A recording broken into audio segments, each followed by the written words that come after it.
em nome de Jesus. Amém. Vocês estão felizes? Mais uma vez, vocês estão felizes? Amém.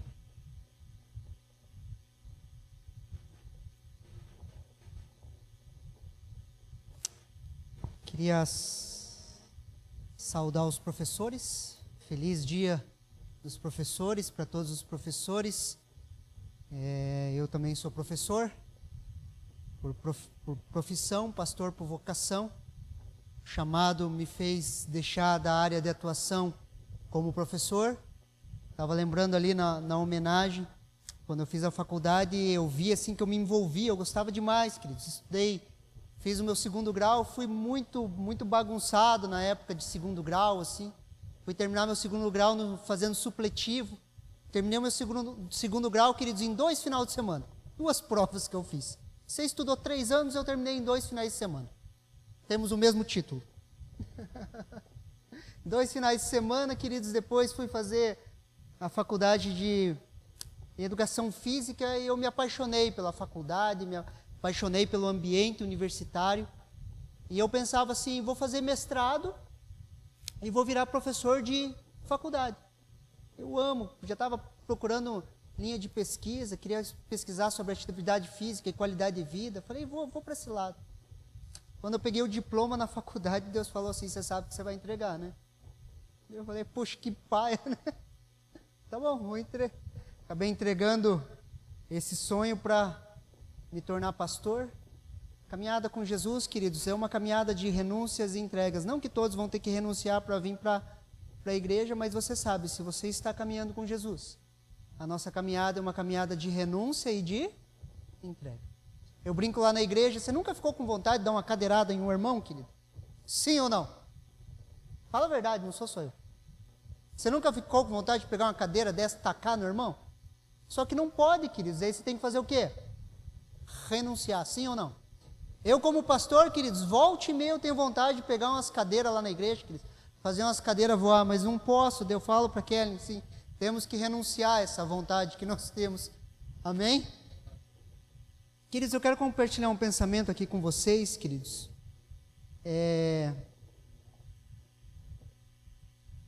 até correlacionado com o tema do ano, queridos, sobre o sobrenatural. Queridos, Deus tem nos chamado a viver uma nova realidade. Posso ouvir um amém? Deus tem chamado a cada um de nós, queridos, depois do novo nascimento, de um encontro com Jesus, a viver uma nova realidade. Nós somos chamados a viver essa nova realidade. Pastor, isso é fácil? Claro que não, queridos. Se fosse fácil, queridos, e viver a vontade de Deus, se fosse fácil, todos estavam fazendo, queridos. Muitas vezes, queridos, nós temos que passar por processos que talvez a gente não gostaria de passar para viver essa nova realidade. Queridos, se você olha para a história de José, lembra de José? Alguns falam José do Egito. José nunca foi do Egito, queridos. José, ele viveu no Egito, mas ele não era do Egito. Se você olha toda a história de José, queridos, desde o sonho que ele teve lá no início, daqueles 2 sonhos que ele teve até a ascensão no trono, queridos, se Deus falasse tudo aquilo que ele ia passar, você acha que ele ia querer? Ia querer ou não? Lógico que não. Ele ia falar, eu não vou querer, eu vou querer ficar aqui, deixa esse sonho para lá. Quando Deus chama o povo, queridos, para sair do Egito, queridos, e adorá-lo no monte, queridos, Deus falou que a terra que emana leite e mel tinha gigantes? Se ele falasse que tinha gigantes, você acha que o povo ia querer sair, queridos? Vamos continuar aqui como escravo. Queridos, quando nós nascemos de novo, queridos, nós passamos por processos, e talvez tenham processos, queridos, que Deus não te revelou, Ele só vai te revelar no momento que você estiver passando, para que você não desista já no começo. O trabalhar, o tratar de Deus, o falar de Deus nas nossas vidas, queridos, são períodos de esmagamento, de transformação, momentos de renúncia, momentos que nós morremos para nós mesmos, para que a vida de Cristo se manifeste através das nossas vidas. Quando nós olhamos os 2 mandamentos que Jesus nos trouxe, queridos, que são o resumo de toda a lei dos profetas, queridos, que é ame a Deus e ame ao seu próximo, com os olhos naturais, queridos, isso é impossível. Queridos, por mais que você se ache bonzinho, você não ama a Deus. Ah, pastor, você está me ofendendo, queridos. Naturalmente nós conseguimos amar a Deus? Nós o amamos porque Ele nos amou primeiro. E a capacitação, queridos, dele vem sobre nós para dia a dia nós decidirmos viver a sua vontade. Mas nós somos totalmente dependentes da manifestação do Espírito Santo sobre as nossas vidas para que a gente possa viver esses dois mandamentos, que é amar a Deus com todo o nosso ser, todas as nossas forças, todas as nossas almas, toda a nossa alma, e amar ao nosso próximo. Queridos, não é uma tarefa simples, não é uma tarefa fácil, não é uma tarefa que você olha assim, vou viver uma vida tranquila, vai ser fácil viver isso. Uma vez na minha ingenuidade, queridos, em um culto, eu estava na Shalom e o pessoal fazendo o apelo, um pastor tinha pregado, era um pastor de fora, ele falando sobre renúncia e entrega. Eu calculei as coisas e falei, nossa, é muito simples, é só você entregar a sua vida para Jesus e pronto. Não vai ter desafios, não vai ter lutas, é só entregar e viver uma vida de entrega, e viver uma vida de entrega é simples. Na minha ingenuidade eu pensei assim. Na prática do dia a dia, queridos, nós somos totalmente dependentes de Deus. Sim ou não? Amém? Queridos, existem 3 tipos de pessoas sobre a face da terra. E a Bíblia nos ensina sobre isso, ela fala sobre isso. Nós podemos resumir, queridos, todas as pessoas que estão sobre a face da terra em 3 grandes grupos. O primeiro deles, queridos, são os homens naturais. Olha o que 1 Coríntios, capítulo 2, no versículo 14 nos fala. Primeira carta aos Coríntios, no capítulo 2, do versículo 14. Olha o que o apóstolo Paulo nos fala. Ora, o homem natural não compreende as coisas do Espírito de Deus, porque lhe parecem loucura, e não pode entendê-las, porque se discernem espiritualmente. O primeiro grande grupo de pessoas, que é o maior grupo de pessoas, queridos, sobre a face da terra, são os homens naturais, queridos. E o homem natural é aquele que não nasceu de novo. O homem natural é aquele que não teve uma experiência com o Espírito Santo de Deus. O homem natural é que não entrou no processo de regeneração. Se nós formos olhar, queridos, toda a história da humanidade, queridos, nós podemos classificar em 4 estágios, queridos: criação, queda, restauração e consumação de todas as coisas. Seriam 4 alicerces. Então Deus cria todas as coisas, existe a queda, depois existe o sacrifício de Jesus, que nos traz transformação e a possibilidade de nascer de novo, e o último estágio é a consumação, a plenitude de todas as coisas. É aquilo que nós esperamos, isso que enche o nosso coração de esperança, a volta de Cristo Jesus. Um dia os nossos olhos vão olhar o céu se abrindo, Jesus descendo e todas as coisas sendo restauradas.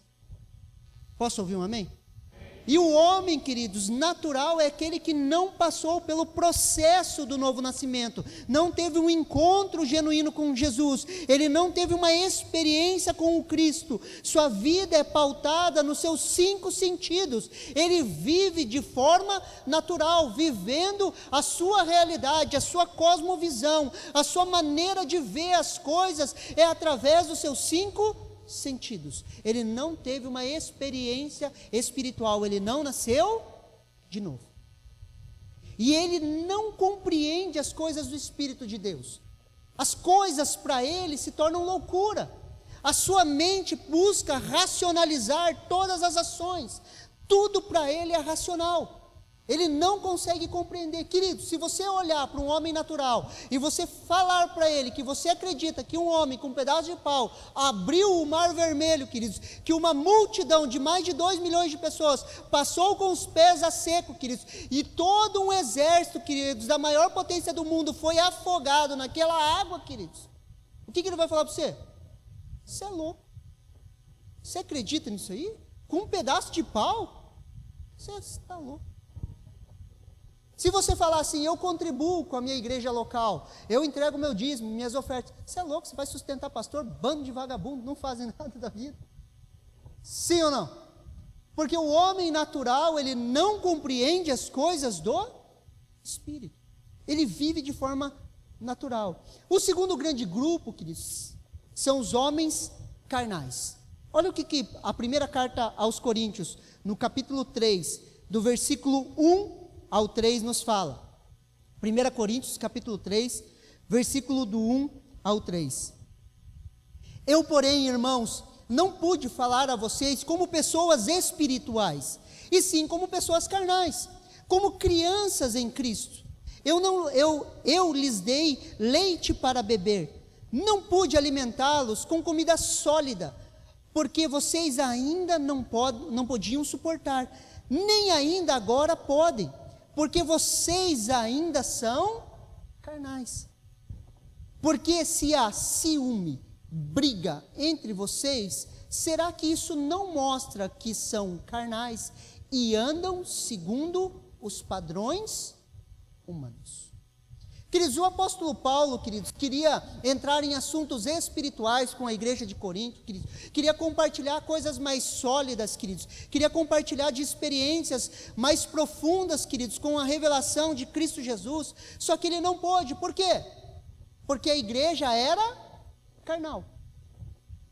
Existiam homens e mulheres carnais. Quem que é o homem e a mulher carnal? É aquele que teve uma experiência com Cristo, ele nasceu de novo, ele tem a possibilidade de ver e entrar no reino de Deus, mas ainda é uma criança em Cristo.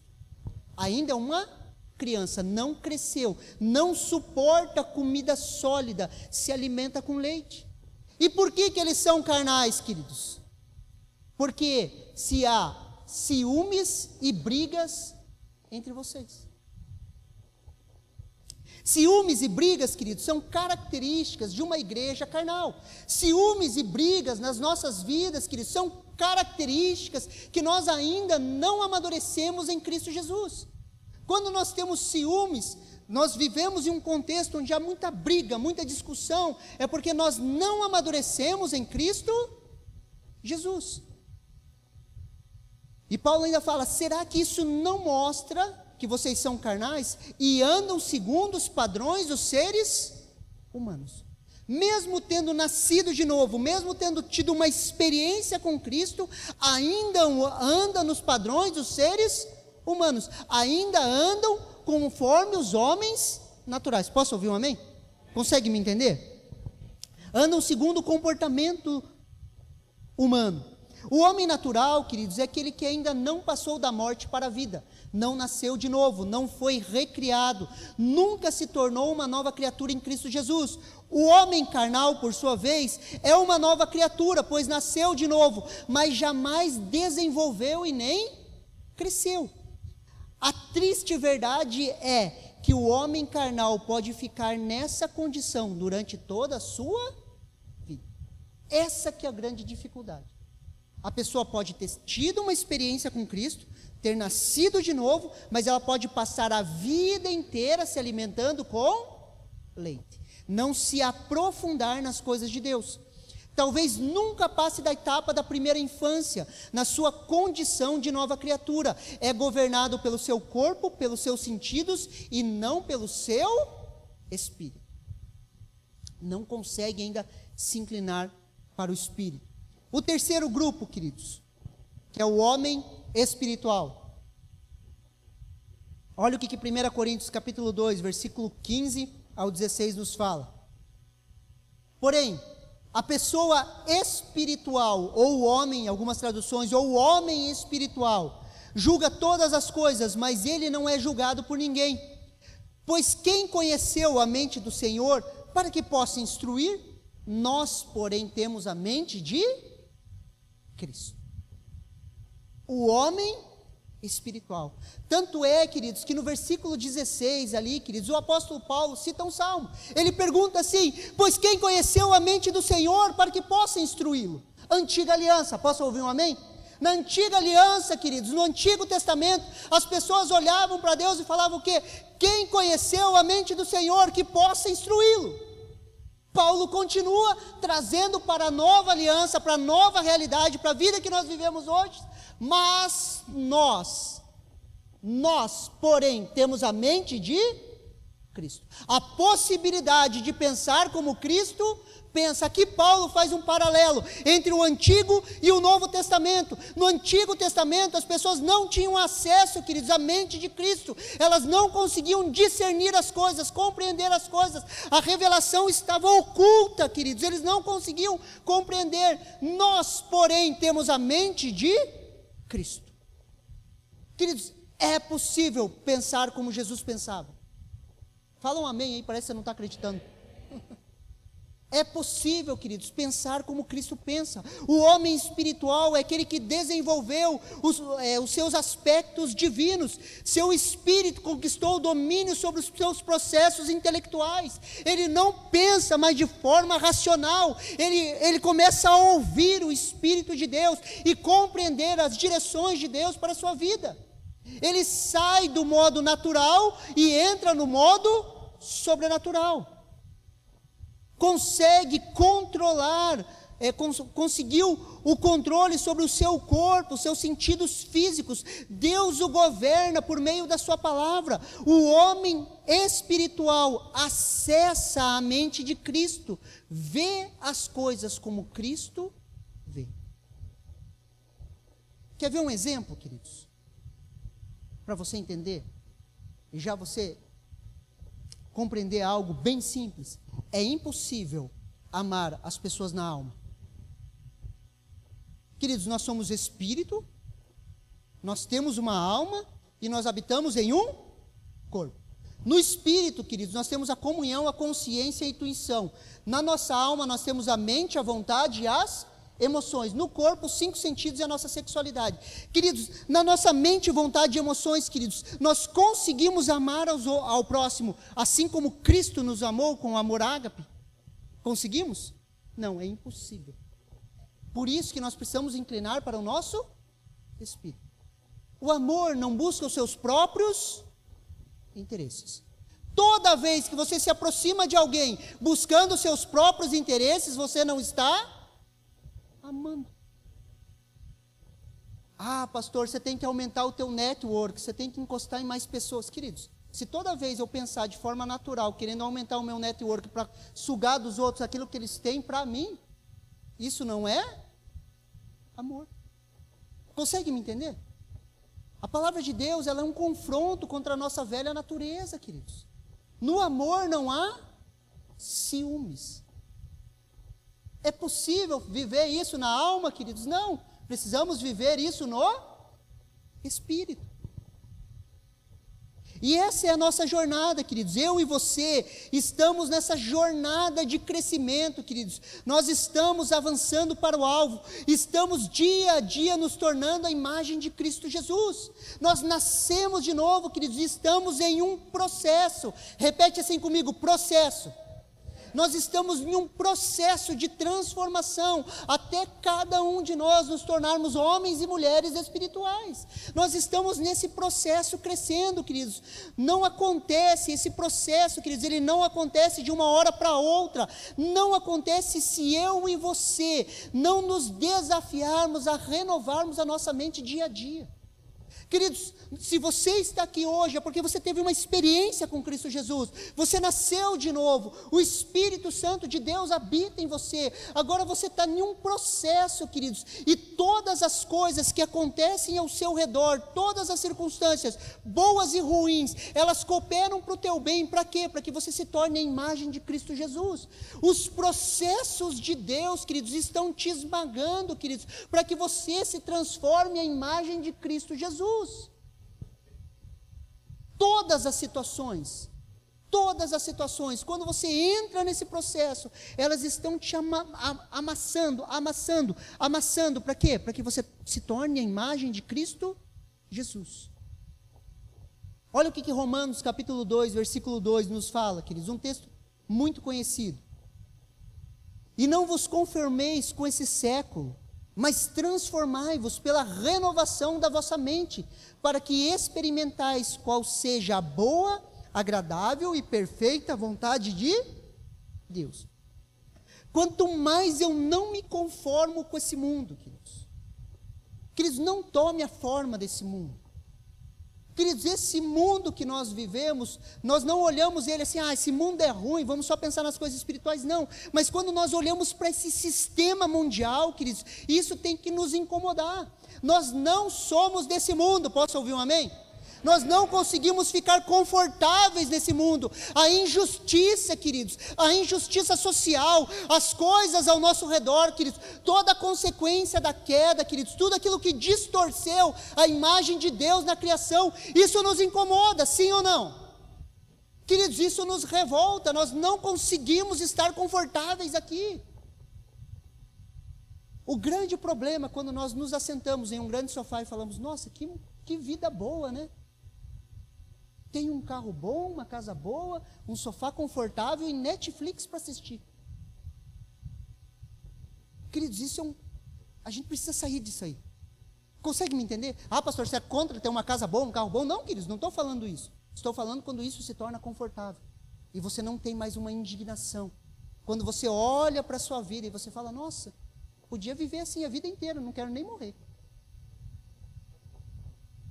Queridos, a morte para nós é lucro, sim ou não? Sim ou não? O desejo da vinda de Jesus tem que estar queimando no nosso coração. Quando nós olhamos para a situação que nós estamos vivendo como nação, queridos, o que deveria, essa indignação, até no meio político, não vou falar de esquerda, de direita, não quero entrar nesse assunto, mas toda a indignação que você vê ao teu redor tinha que gerar um desejo. Maranata, ora vem, Senhor Jesus. Vem, Jesus. Vem e conserta, Jesus.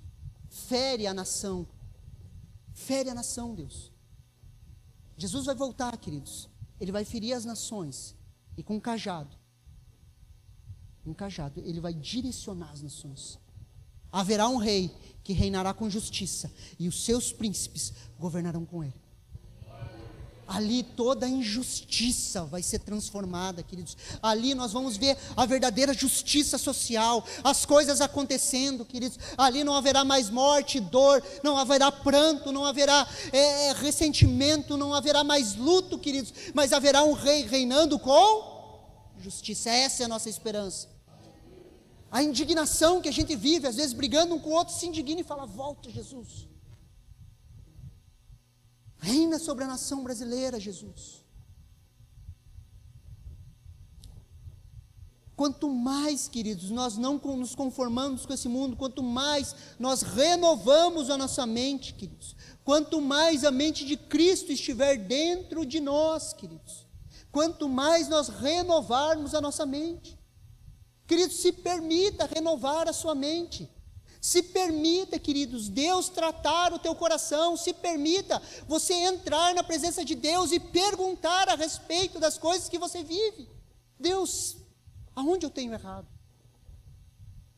Deus, aonde as minhas visões, a minha cosmovisão, Deus, não está de acordo com o teu reino.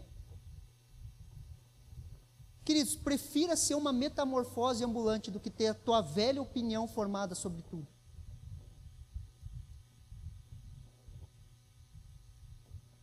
Se permita, queridos. Se permita entrar na presença de Deus, queridos, com o coração quebrantado, em cima de convicções que você tem, e perguntar a Deus, e aí? Bate com o teu reino? É essa a tua vontade? Queridos, nós temos a tendência, queridos, de colocar sofismas, altivezes, que são orgulho mesmo, e nós nos apoiamos nisso e falamos, é assim que eu penso, e nós não permitimos que Deus confronte as nossas certezas, e a maioria das nossas certezas, elas não são verdades. Pastor, eu tenho certeza disso, mas será que é uma verdade no reino de Deus? Nos espectros, queridos, da nossa vida, existe um espectro muito maior, que é o reino de Deus. Posso ouvir um amém? Que nós não entendemos ainda. Por favor, fale que você não entende. Nós não compreendemos. Deus, eu não compreendo o teu reino, Deus. Eu não compreendo o teu reino. Quando eu entro diante de Deus, assim, Deus, eu não compreendo o teu reino, eu não compreendo, me ensina a entender o teu reino. Ele começa a mexer em algumas convicções e você vai vendo que, pastor, mas daí vai parecer que eu tenho mais dúvidas do que certezas, graças a Deus. Não estou querendo tirar as tuas convicções de fé, eu estou querendo tirar os teus castelinhos de areia que você montou em cima do teu intelecto e da tua realidade de vida. O reino de Deus é muito maior do que nós, queridos. E se nós não nos permitirmos, queridos, que o Espírito Santo de Deus confronte e nos transforme, a nossa mente não vai ser renovada. E se a minha mente não é renovada, eu não experimento qual que é boa, perfeita e agradável vontade de Deus. Queridos, quanto mais você mergulha na palavra de Deus, quanto mais você busca o reino de Deus, mais você vai entender que você não sabe nada. Queridos, eu estava em uma crise ali. A Kelly falou, o que aconteceu? Eu falei, eu não sei o que pregar. E volta e meia eu fico, eu não sei o que pregar, e agora? Quando eu olho para vocês, vocês são igreja. E a minha função aqui é trazer um alimento para vocês. E quando você olha para isso, você vê a sua incapacidade, queridos, porque não é igual dar uma aula, que nem eu falei como professor. Não é igual dar uma aula. Isso é muito mais espiritual, queridos. Não que nós separamos ou haja um dualismo, mas é muito mais espiritual do que nós achamos. Não é tão simples estar na frente da igreja. Por isso que a palavra de Deus fala, não sejam muitos mestres, porque do mestre vai ser cobrado mais. Vocês conseguem me entender? Então nós precisamos, queridos, renovar a nossa mente. Hoje, em Cristo Jesus, eu e você vivemos uma nova realidade. Nessa jornada em rumo a sermos espirituais, queridos, precisamos entender, vivemos uma nova realidade. Vivemos uma nova realidade, queridos, não somos pessoas naturais, acessamos e vivemos uma vida espiritual. Queridos, você não é uma pessoa natural, você não é uma pessoa normal. Eu estava ali, queridos, e Deus me deu uma impressão, e eu quero... Vou falar de qualquer jeito, para alguém vai servir. Você não está em depressão. E muitas vezes a gente, como crente, a gente acha que a gente está em depressão. Você não está em depressão. A grande questão é que você vai perdendo o gosto e o sabor dessa vida. E Deus quer te levar em lugares mais profundos, espiritualmente falando. Só que só tem um jeito de você mergulhar no espiritual, é você perder o gosto das coisas naturais. Perdeu o gosto. Ah, pastor, parece que tinha coisa que eu fazia e me alegrava tanto, agora acho que estou em depressão, pastor. Não. Deus está tratando a sua vida. Ele está querendo te levar a lugares mais profundos. Creia nisso. Deus está querendo te levar para lugares mais profundos. Deus está querendo trabalhar a sua vida e te levar para lugares mais profundos. Consegue me entender? Queridos, existe um reino espiritual, e eu quero usar um texto, queridos, de 2 Reis, no capítulo 6, do versículo 15 ao 18, uma história que pode ilustrar isso que eu estou tentando conversar com vocês hoje. 2 Reis, capítulo 6, do versículo 15 ao 18. Olha o que a palavra de Deus nos fala, queridos. O servo do homem de Deus levantou-se bem cedo, e ao sair, eis que tropas, cavalos, carros de guerra haviam cercado a cidade. Então o moço disse a Eliseu: ai, meu senhor, o que faremos? Ele respondeu: não tenha medo, porque são mais os que estão conosco do que estão com eles. Eliseu orou e disse: Senhor, peço-te que abra os olhos dele, para que veja. O Senhor abriu os olhos do moço, e ele viu que o monte estava cheio de cavalos e carros de fogo ao redor de Eliseu. E quando os sírios desceram contra ele, Eliseu orou ao Senhor e disse: peço-te, fira essa gente de cegueira. E ele os feriu de cegueira, conforme a palavra de Eliseu. Queridos, aqui nós vemos um contraste. O servo de Eliseu, queridos, que mesmo andando com o profeta, via as coisas de forma natural. Ele olhava, queridos, e olhava ao redor dele de forma natural. Enxergava como homem, queridos. E Eliseu representa aqui o homem espiritual. Aquele a qual eu e você estamos a caminho de ser. Posso ouvir um amém? Estamos caminhando a isso. A mesma cena, queridos, duas maneiras de enxergar. A mesma cena, queridos, duas maneiras de enxergar, a circunstância era a mesma. O que difere o homem espiritual do homem carnal ou o homem natural não é a circunstância. Porque a circunstância para Eliseu e para o seu moço era a mesma. Aparentemente os dois estavam encurralados. Imagine, queridos, você sai de casa, olha, queridos, um grande exército. E naquele tempo, queridos, era exército mesmo. Aquele tempo era inimigo de verdade, não era um inimigo que falava mal de você no Facebook, e daí você vai para casa triste, sabe? Não é esse tipo de inimigo. É o inimigo que se você sai para fora ali, o cara te mata. E o moço de Eliseu sai para fora e se vê cercado, queridos. Olha o que 2 Reis, capítulo 6, versículo 15 fala. O servo do homem de Deus, levantando-se bem cedo, ao sair, eis que tropas, cavalos, carros de guerra, haviam cercado a cidade. Então o moço disse a Eliseu, ai meu senhor, o que faremos? Essa é a circunstância, queridos, esse é o diagnóstico, queridos, e preste atenção. Qualquer um, tanto o homem espiritual, carnal e o homem natural, eles conseguem trazer diagnóstico. Queridos, o diagnóstico, qualquer pessoa consegue ver. Olha a situação que nós estamos vivendo. Olha o que está acontecendo. Diagnósticos, queridos, qualquer um pode trazer, queridos. Só que só o homem espiritual, queridos, ele traz a solução do alto. Só o homem espiritual, queridos, consegue ouvir a Deus e consegue trazer as soluções do alto. Podemos ver a nossa vida, queridos, com essas duas lentes, queridos. Ou pelo que vemos, ou pela fé. Duas maneiras, queridos, mesma circunstância, duas maneiras de se ver. E na nossa caminhada, queridos, que nós estamos vivendo hoje, queridos, nós podemos enxergar a nossa vida de duas maneiras, queridos. Ou de forma natural, ou de forma espiritual. Ou com os olhos naturais, ou com os olhos da fé. Olha o que 2 Coríntios, capítulo 5, versículo 7 nos fala.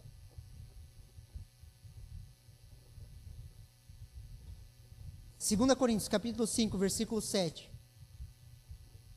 Porque andamos por fé, e não pelo que vemos. Mais uma vez. Porque andamos e não pelo que vemos. Queridos, isso tem que cravar no nosso coração. Nós andamos por fé e não pelo que vemos. E esse é o nosso grande desafio. É um desafio para você, sim ou não? É um desafio para mim, é um desafio para a pastora Kelly, é um desafio para os pastores. É um desafio, queridos. A cada dia, queridos, nós colocarmos a lente da fé, andarmos por fé e não por aquilo que vemos. Essa é a direção, essa é a renovação da nossa mente, essa é a nossa nova realidade. Andar e caminhar por fé, por aquilo que cremos, não por aquilo que vemos. Nos diagnósticos da sua vida, queridos, se você parar por um minuto e começar a ver os desafios que você tem de vida, você começar a diagnosticar a sua vida, você pode olhar com os olhos naturais, ou você pode olhar com os olhos da fé. Se Deus é por nós, quem será contra nós? Deus está abrindo caminho, queridos, Deus está à frente, Deus está trabalhando ao seu favor. Creia, a bondade e a misericórdia do Senhor sempre nos acompanharão. Isso é andar por fé, é a declaração da palavra de Deus, onde a palavra de Deus se torna viva nas nossas vidas. Nós começamos a crer e viver dessa maneira. O servo de Eliseu, queridos, viu as circunstâncias, queridos, que ele vivia de forma natural. E Eliseu viu as circunstâncias pela fé. Queridos, pela fé, nós acessamos essa nova realidade. Olha o que Hebreus capítulo 11, versículo do 1 ao 3 nos fala. Ora, a fé é a certeza das coisas que se esperam, a convicção de fatos que não se veem. Pois pela fé os antigos obtiveram bom testemunho. Pela fé, entendemos que o universo foi formado pela palavra de Deus, de maneira que o visível veio a existir das coisas que não são visíveis. Pela fé, queridos, cremos que o universo foi criado, queridos, pela palavra de Deus. Em algumas traduções, os mundos foram formados pela palavra de Deus. É pela fé, queridos. Da mesma maneira que o visível veio a existir das coisas que não são visíveis. É pela fé, queridos, que nós cremos nessas coisas. E deixa eu falar uma coisa para você. Existe um mundo invisível. Queridos, por mais que nós não possamos olhar com os nossos olhos naturais, existe um mundo invisível. Existe uma batalha espiritual ao nosso redor aqui. Existe, queridos, uma guerra entre anjos e demônios ao nosso redor. Isso é real. Às vezes, quando acontece uma manifestação demoníaca, parece que, opa, esse negócio aqui existe. Mas, queridos, dia a dia existe uma batalha ao teu redor. Dia a dia, queridos, existe uma batalha ao seu redor. O reino espiritual, queridos, ele é real. A realidade espiritual, ela é real. Ela governa sobre o reino visível. Tudo que acontece no reino visível, queridos, é reflexo do reino invisível. Eles não estão separados como um dualismo, eles estão juntos. E nós acessamos essa nova realidade pela fé. Conquistamos e guerreamos nessas regiões, em lugares celestiais. Queridos, tudo na vida do crente, preste atenção aqui em mim. Tudo na sua vida, tudo na sua vida, que você busca conquistar em Deus, não da forma natural, nas suas próprias forças. Em Deus, você conquista primeiro no reino espiritual. Você conquista a restauração da tua família, a restauração dos teus filhos. Você busca a restauração do seu casamento, a restauração do seu ministério. Você busca uma nova vida em Cristo aonde? Nos lugares celestiais. Porque a batalha acontece nos lugares celestiais. É de lá, queridos. É lá que nós manifestamos para a terra. Desculpe. Olha que interessante, o primeiro inimigo a ser vencido. 2 Reis, capítulo 6, versículo do 15 ao 16. O servo do homem de Deus levantou-se bem cedo, e ao sair, eis que tropas e cavalos e carros de guerra haviam cercado a cidade. Então o moço disse a Eliseu: ai, meu senhor, o que faremos? Olha o que Eliseu responde. Ele respondeu: não tenha, mais uma vez, não tenha, porque são mais os que estão conosco do que os que estão com eles. O servo de Eliseu, queridos, traz o diagnóstico da circunstância, queridos, e ele conclui, queridos, que era o fim para eles, e faz uma pergunta clássica: o que faremos? Queridos, quando as dificuldades vêm sobre as nossas vidas, qual que é a primeira pergunta que a gente faz? O que faremos? O que faremos, pois, diante dessas coisas? O que faremos? Uma dificuldade, uma luta, uma circunstância contrária, martela na nossa cabeça, e agora? O que faremos? Por quê? Porque nós estamos tentando racionalizar as coisas e buscar soluções de forma natural.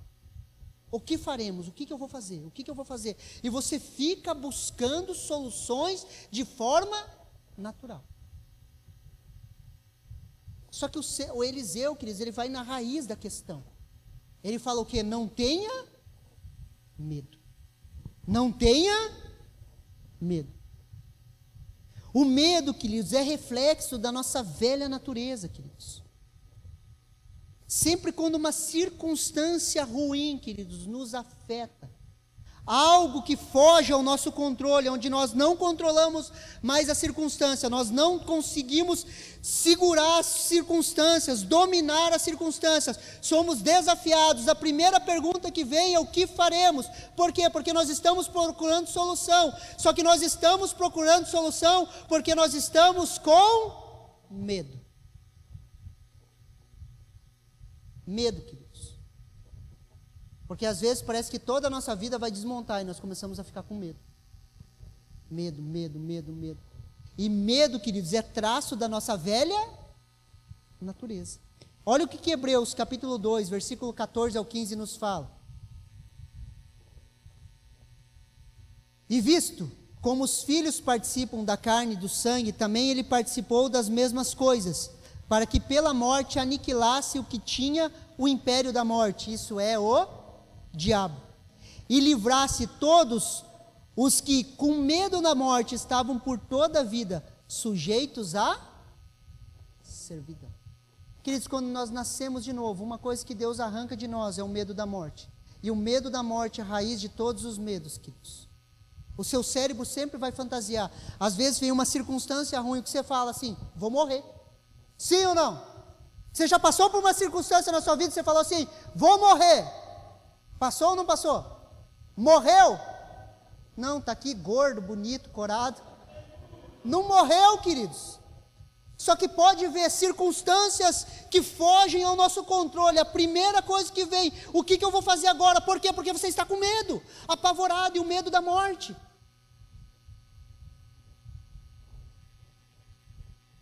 O medo da morte é a raiz de todos os outros medos, queridos. Sabe por quê? Porque no Éden não tinha morte, queridos. Se não tinha morte, não tinha medo. E Deus nos arrancou o medo da morte. Fala amém aí, queridos, para mim achar que você está acreditando no que eu estou falando. Ele arrancou de nós o medo da morte, queridos. Nós não somos mais prisioneiros do medo, queridos. O homem natural é escravizado pelo medo da morte. O medo nos leva à autopreservação.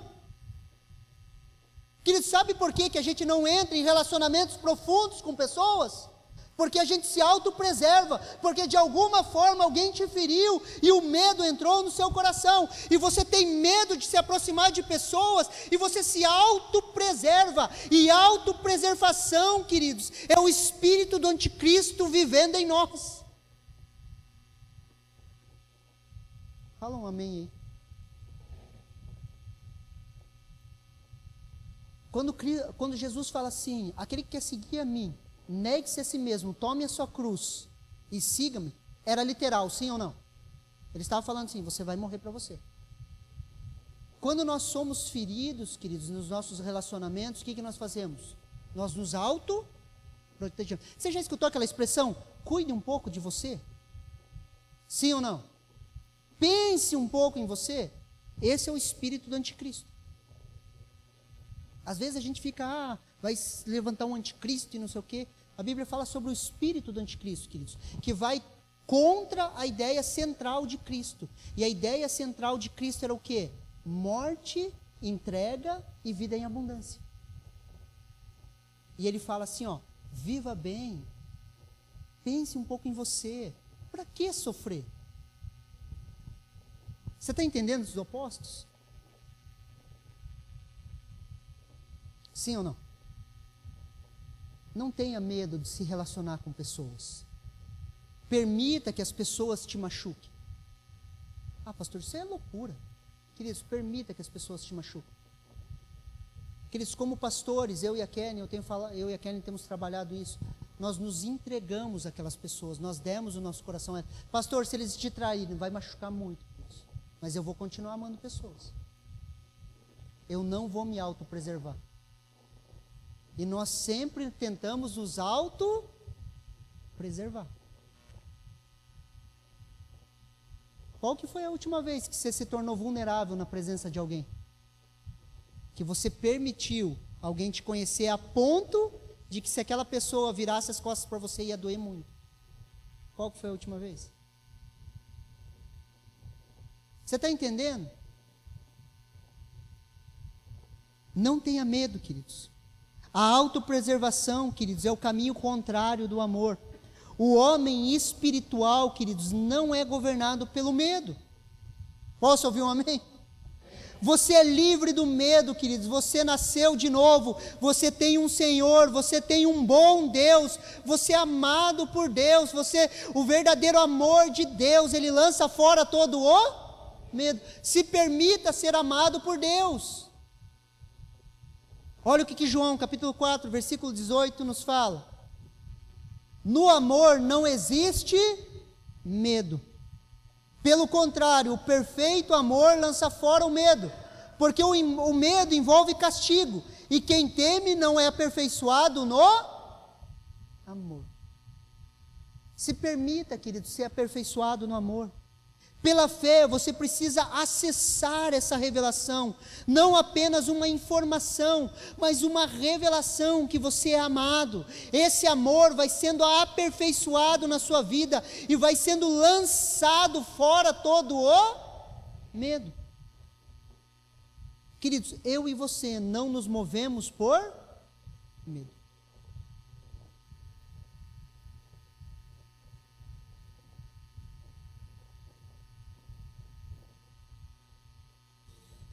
Queridos, eu não ia falar, mas eu vou falar. No cenário que nós estamos vivendo como Brasil, queridos, eu escuto muitas pessoas, tanto de um lado como do outro, eu escuto, queridos. E a maioria delas, queridos, elas falam assim: pastor, se fulano de tal for para a presidência, eu tenho medo disso, disso, disso. Mas se fulano de tal, dos dois lados, ok? Dos dois lados.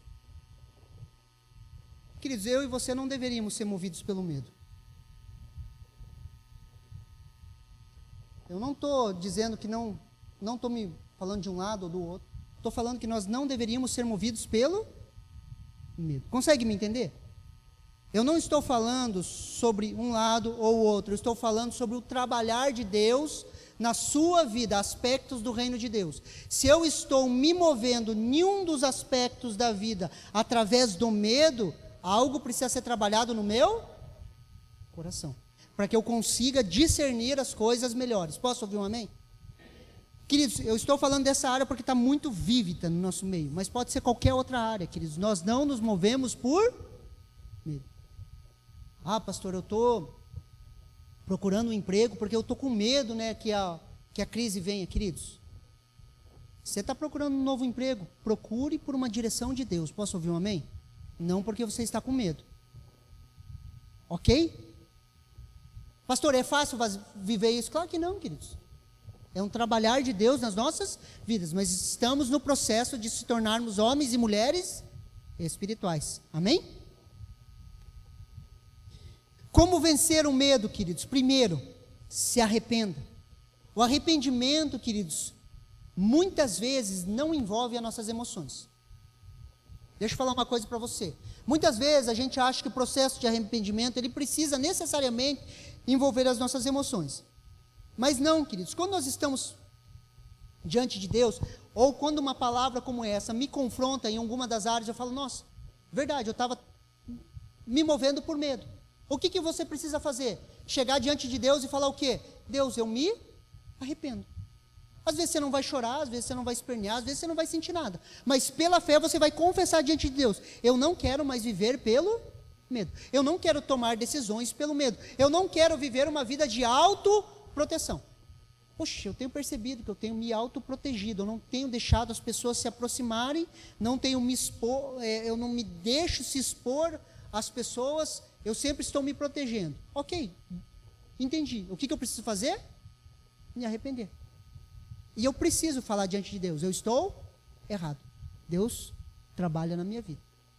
E para vencer o medo, queridos, nós precisamos passar pelo processo de arrependimento. E muitas vezes é um passo de fé. Confessamos e concordamos com Deus que não estamos andando naquilo que Ele tem para nós.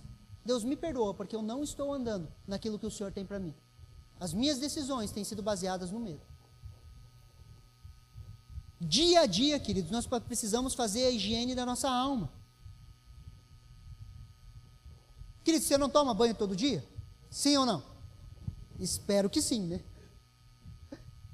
Se você toma banho todo dia, queridos, e você vai à higienização do seu corpo, você precisa fazer a higienização da sua alma. Dia a dia, queridos, nós precisamos entrar diante de Deus e falar: Deus, me perdoa. Deus, me perdoa por aquilo que eu pensei com respeito ao meu irmão. Me perdoa por aquilo que eu fiz, me perdoa por aquilo que eu falei. E, queridos, nós precisamos ser intencionais nisso. Às vezes a gente fica esperando um anjo aparecer diante da gente, ou alguma coisa, a gente se sentir mal para ir diante de Deus e confessar. Queridos, se passasse, queridos, todos os seus pensamentos, queridos, da última semana nesse telão aqui, todos os seus pensamentos aqui, no telão aqui, todos, não saísse nenhum, e tivesse todos teus amigos, familiares, tudo aqui, você teria amigo, será, queridos? Queridos, se você tem a consciência que ficaria ruim, Deus viu tudo que você pensou, queridos. Ele não está interessado nas suas ações, Ele está interessado na intenção do seu coração, naquilo que você pensou. Então vai ter coisa para pedir perdão, queridos. Sim ou não? E é de todos nós, queridos. Então, dia a dia, queridos, nós precisamos entrar na presença de Deus. Deus, me perdoa, porque eu tenho agido com base no medo. Nessa nova realidade, queridos, a circunstância não nos governa. Falam amém aí. 2 Coríntios, capítulo 6, versículo 17 ao 18. E Eliseu orou e disse: Senhor, peço-te que abra os olhos dele, para que veja. O Senhor abriu os olhos do moço e ele viu que o monte estava cheio de cavalos e carros de fogo ao redor de Eliseu. E quando os sírios desceram contra ele, Eliseu orou e o Senhor disse: peço-te que fira essa gente de cegueira.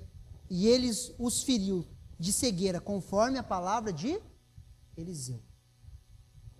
Queridos, essa é a minha oração para cada um de nós aqui, queridos. Que os nossos olhos se abram. Que os nossos olhos se abram, queridos. E possamos ver essa nova realidade. Você não está sozinho. Falam amém aí. Você não está sozinho. Deus está com você. Não tenha medo. E a minha oração, queridos, nessa noite, queridos, é que os seus olhos se abram, que você saia do modo natural e você entre no modo sobrenatural. Creia, queridos, Deus está com você. Creia, existe uma nova realidade, existe algo sobrenatural ao seu redor. Circunstâncias difíceis, queridos, podem se levantar, queridos, mas você não vive de modo natural. Queridos, nossos olhos como igreja precisam ser abertos.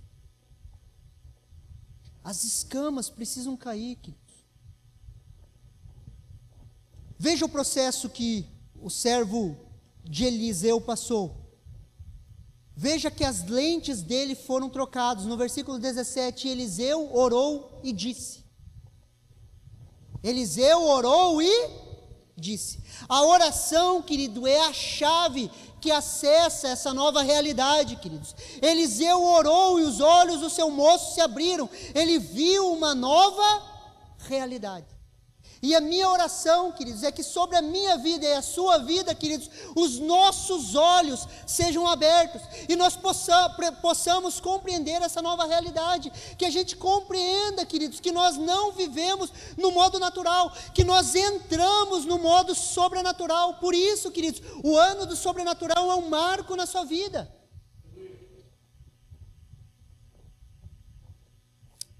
As escamas precisam cair, queridos. Olha o que Atos, queridos, capítulo 9, versículo 17 ao 18 nos fala. E Ananias foi e entrou na casa e impôs-lhes as mãos e disse: Irmão Saulo, o Senhor Jesus, que te apareceu no caminho por onde vias, me enviou para que tornasse a ver e seja cheio do Espírito Santo. E logo lhe caíram dos olhos como escamas, e recuperou a vista, e levantou-se e foi batizado. Foi o mesmo processo com Paulo, queridos. Você quer ver pessoas nascendo de novo, tendo seus olhos abertos, que elas vejam o que você está vendo, ore por elas. Ore por elas. A oração, queridos, é a chave que acessa essa nova realidade. Muitas vezes, queridos, nós queremos discutir, queridos, sobre coisas da vida, mas em vez de discutir sobre coisas da vida, queridos, nós precisávamos primeiro orar. Deus, abre os nossos olhos, que a gente compreenda as coisas ao nosso redor, que nós possamos ter discernimento de compreender aquilo que está acontecendo ao nosso redor. Deus, abre os nossos olhos, que a gente veja essa nova realidade. Não tente fazer as coisas de forma natural. Isso é algo que se faz de forma sobrenatural. Eliseu orou. O seu moço viu uma nova realidade. Logo depois ele viu as circunstâncias se dobrarem. 2 Reis, capítulo 6, versículo 18. E quando os sírios desceram contra ele, Eliseu orou ao Senhor e disse: peço-te que firas essa gente de cegueira. E eles o feriu de cegueira, conforme a palavra de Eliseu. Queridos, Eliseu orou novamente e viu um exército inteiro, queridos, feridos de cegueira. 2 homens contra uma multidão. As circunstâncias se dobram diante deles. Um homem espiritual mudou a realidade natural. Eu quero te dizer uma boa notícia para você. Isso é para mim e para você hoje. Nesse processo, queridos, que eu e você estamos de nos tornarmos homens espirituais, mulheres espirituais, queridos, nós vamos ver, queridos, as circunstâncias se dobrarem, queridos, a realidade natural se dobrar à realidade espiritual. E nós vamos moldando, queridos, o mundo ao nosso redor. De oração em oração, queridos, nós vamos moldando a nossa realidade. De oração em oração, queridos, de ver o espiritual, queridos, e alinhar ele ao natural. Seja feita a sua vontade aqui na terra, como ela é feita nos céus. E aqueles que moldam, queridos, a realidade da terra, para que ela se submeta à realidade dos céus, se chama igreja. As pessoas, queridos, que moldam essa realidade, somos eu e você, quando vamos nos tornando homens e mulheres espirituais. Ah, pastor, isso parece manipulação. Não, queridos, porque nós não fazemos a nossa vontade, mas nós fazemos a vontade daquele que nos enviou. Quando nós compreendemos a vontade de Deus, queridos, nós alinhamos os céus com a terra e nós vamos vendo o sobrenatural acontecer. Quando nós vamos caminhando, queridos, nessa vida, as circunstâncias, queridos, nós vamos vendo essas circunstâncias, que no primeiro impacto, queridos, preste atenção, quando uma circunstância ruim na sua vida vem, algo acontece, queridos, o primeiro impacto é a pergunta do servo de Eliseu: o que faremos? Pastor, é errado se abalar? Claro que não, queridos, somos seres humanos, nos abalamos, o problema é permanecer abalado. O que faremos? Procuramos respostas. Vamos para o nosso quarto, oramos. A revelação de Deus do que está acontecendo ao nosso redor vem, firma o nosso coração, e nós vamos vendo as circunstâncias se dobrar à vontade de Deus. E em cada situação difícil, queridos, um passinho a mais para se vencer o medo. Em cada circunstância difícil, um passinho a mais para eu e você nos tornarmos parecidos com Jesus. Em cada circunstância difícil, um passinho a mais que está nos levando a nos tornarmos homens e mulheres espirituais. E isso é um processo, queridos, que vai durar a nossa vida toda. Onde o caráter de Jesus vai sendo moldado em nós. Nós vamos tendo acesso à mente de Cristo. Você recebe essa palavra no seu coração?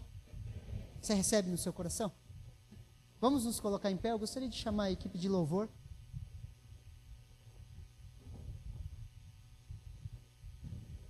Querido, se essa palavra falou com você, enquanto eles se arrumam aqui para ministrar mais uma canção, eu gostaria que você falasse com Deus.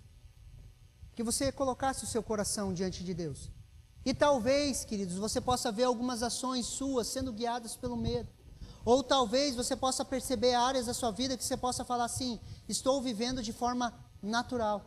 Ou estou vivendo de forma carnal. Estou pensando como o homem pensa, de forma natural. E talvez você veja que existem áreas que você precisa crescer na sua caminhada. E talvez você precise expressar isso para o Senhor hoje. Queridos, eu não estou aqui hoje para apontar o dedo para você, queridos. Eu estou falando de um processo que eu e a minha família, a minha esposa, a igreja que nós pastoreamos, estamos passando.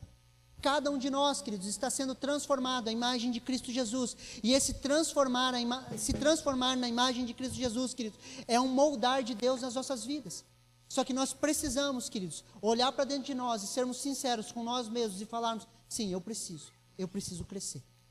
Se você não falar, ou você não perceber, você não olhar para dentro de você e você falar para você mesmo: eu preciso crescer, queridos, você vai continuar no mesmo patamar que você está. Consegue me entender? Então eu gostaria que você tirasse um tempo agora, fale com Deus, queridos, enquanto eles ministram uma canção aqui. Eu gostaria que você orasse, você falasse com Deus. E você falasse: Deus, molda o meu coração, trabalha no meu coração. Queridos, agora é você e Deus, tira um tempo para orar, fale com Deus. É hora de orar, igreja, abra sua boca, fale com Deus.